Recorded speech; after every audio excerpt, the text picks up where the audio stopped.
It's important to recognize that the Sudanese civil war, as of April 15th, has now been going for 2 long years. This has rightly been recognized as a forgotten conflict, and I think this channel is as much a part of that forgetting as anybody else is. We've only done a couple videos on it. We should have done more. We're probably not going to do much more. But I thought it was necessary to memorialize this horrific conflict. It has killed tens of thousands of people by direct violence, almost as much as Israel's savage war on Gaza. And Sudan is a vast, impoverished country of 50 million people, so that is mostly inaccessible for humanitarian providers. So the true death toll calculation nobody ever actually does for Gaza, but the true death toll of starvation and disease, malnutrition, just the simple fact that medical facilities are no longer on offer has probably led to a death toll of hundreds of thousands of people. It is truly a conflict that we should pay more attention to. In a recent Patrons Only newscast, I did a bit of a riff on it, the 2-year anniversary. Wish I could do more one day. I hope to cover Sudan further. At this point, can only hope that the conflict ends and ends as soon as possible. Of course, merely ending the conflict does not guarantee a happy result for the Sudanese, as we'll go into further over the course of this clip from that old Patrons newscast. Great, we've made it 4 items in. So 2 years of Sudan war. It was in April of 2023, right? Yeah, when Sudan fell into a newly horrific level of war. It's an interesting thing to say, and honestly, as someone who lives in the center of an imperial hegemon that develops a lot of destroys a lot of the world for its own benefit with no personal consequences. It's a scary war in Sudan. Sudan had been at war since independence, really. Certainly with breaks, certainly with peace. South Sudan was bitterly fought over, I believe from the 1960s at least, until 2013 or thereabouts. Was it 2013 when South Sudan finally won its independence?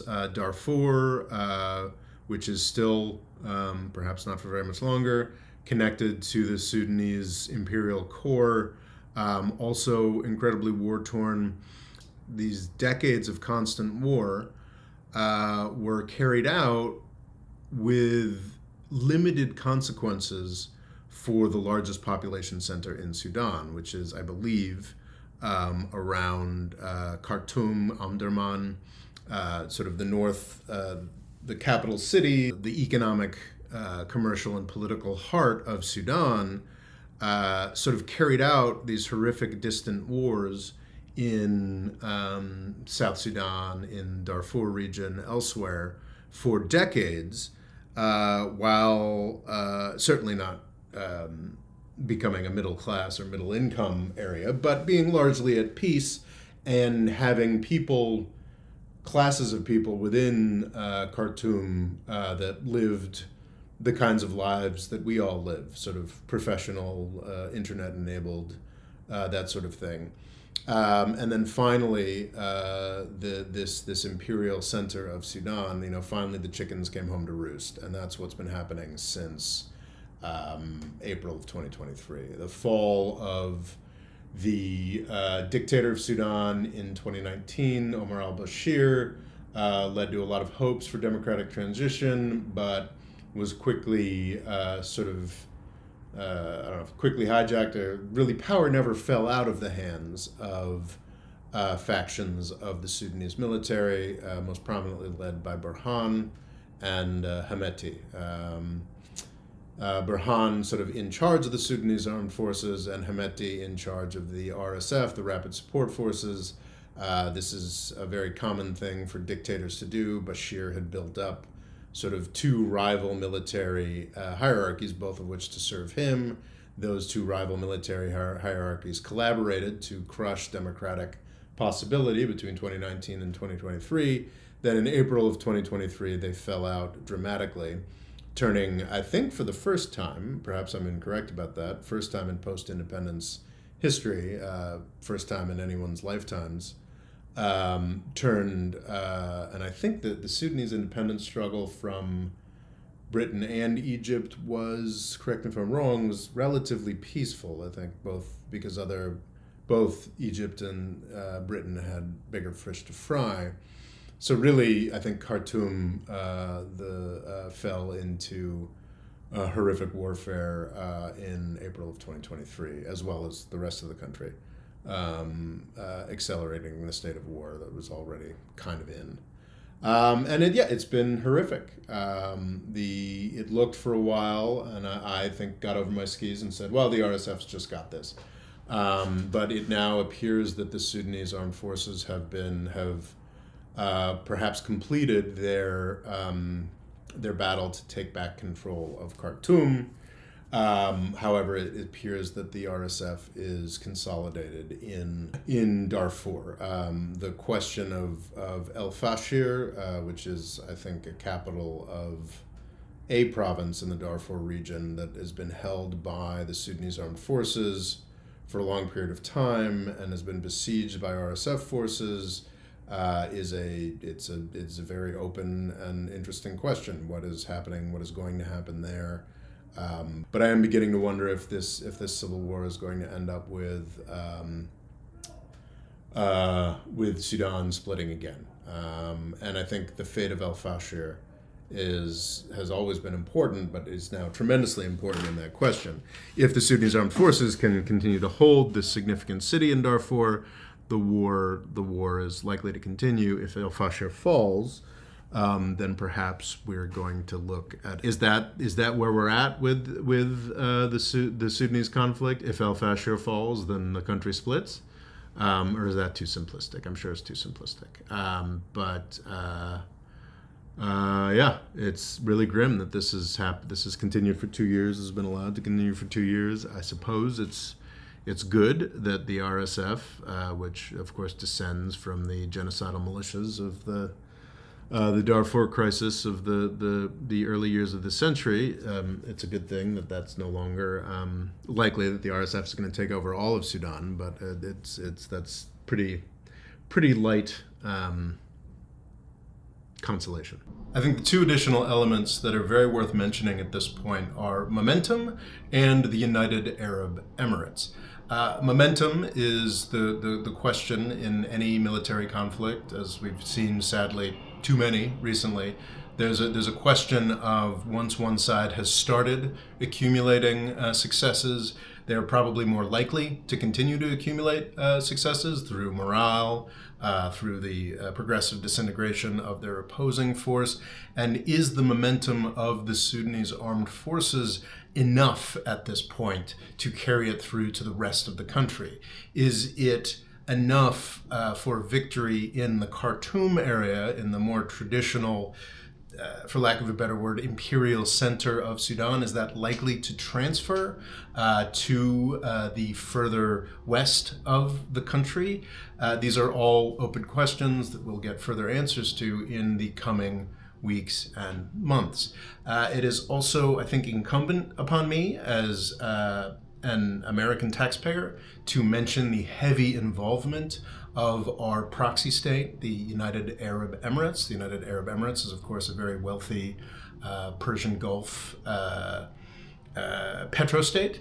But in recent decades, the United States has, certainly the past decade since the Arab Spring, the United States has been very eager to outsource more and more of its foreign policy to the United Arab Emirates, a country that really only still exists because of U.S. protection. UAE influence has been pernicious in multiple countries, Libya, Ethiopia, Yemen above all, and in Sudan as well. Mentioned the rapid support forces. the faction that I thought, because it had momentum, seemed very likely to take over the entire country, didn't just have momentum. The reason it had that momentum was because it was given it by the United Arab Emirates. There is some suggestion that the UAE does not like Burhan and the more traditional Sudanese armed forces who are connected to the more traditionally Muslim Brotherhood-ish or Islamist factions that had been in power in Sudan in the earlier decades of Omar al-Bashir's dictatorship. There's also been the suggestion that the UAE gets some kind of benefit over the RSF's control of gold resources in the west of Sudan.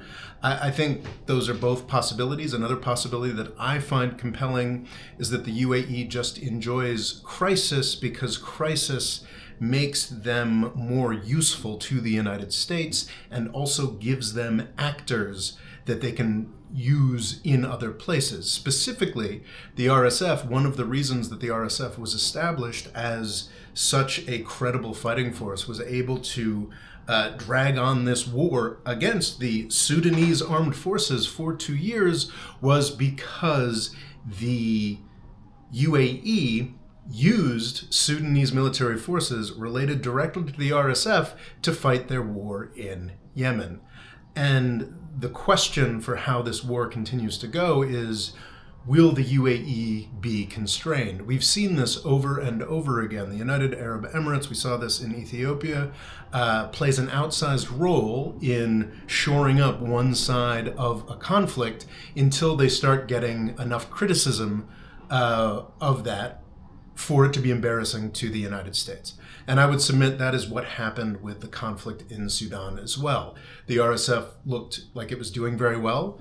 The world had the somewhat horrifying prospect of these folks that we have all banded together to accuse of genocide in Darfur in the early 2000s, the Janjaweed, which became the RSF, were about to take over the whole country. That's terrible. And the UAE is clearly playing a large role in this. The UAE denies this, but a variety of international institutions and countries have made the claim. It has stuck. It is sort of understood in most Western media that the UAE is heavily supporting the RSF. It became embarrassing for the United Arab Emirates. It became embarrassing for the United States. And that support was rolled back, and now the RSF appears to be losing, and the Sudanese armed forces appear to have the momentum. Who's to say whether the United Arab Emirates is able to convince the United States, Donald Trump specifically, that there's some use in keeping the RSF in control in Western Sudan? Anything is imaginable here. If that happens, it makes the prospect of Sudan splitting yet again into a sort of Eastern and Western Sudan much, much more likely. Regardless, this is a horrific tragedy that I will continue to follow and hopefully contribute more to, be able to say something positive about. That's been one of the main things holding me back from any coverage of the conflict in Sudan, is that there's just nothing good to say. The best case scenario is a ceasefire and peace, though that is likely to either be the country being divided between two strongmen or one strongman winning. Burhan of the Sudanese Armed Forces is a much more palatable possibility than Hemeti of the Rapid Support Forces taking control of Sudan, but it is still not a happy one.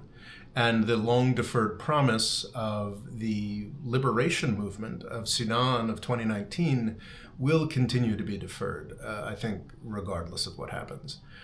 So it's just not a happy story. It is unlikely to get happier, but there is some prospect of the actual physical violence slowing down, and I think that is something to hope for and continue to work for. And in future, I hope to cover Sudan more, hopefully in happier times. And I think we can all agree in hoping that the conflict and the violence, we won't have to come back for the 3rd anniversary of this civil war to say that things are continuing.